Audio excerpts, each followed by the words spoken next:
Nega har bir insonga Makkaga borish nasib qilmaydi? Nega minglab insonlar Ka'bani ko'rishni orzu qiladi, ammo unga faqat ba'zilargina keladi? Bu tasodifmi? Yo'q. Bu Allohning tanlovidir. Olimlar aytishadi, Allohning uyiga faqat uning o'zi taklif etgan bandalar kiradi. Makka turistik joy emas, bu yaratuvchining uyidir. Bu yerga faqat ruxsat etilganlargina boradi.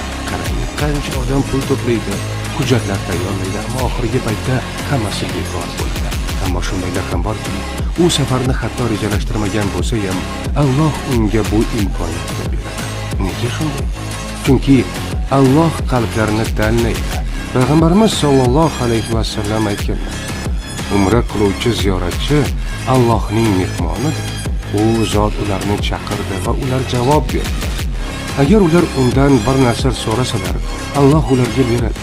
Agar mag'firat so'rasalar, Alloh ularni kechiradi. Makkaga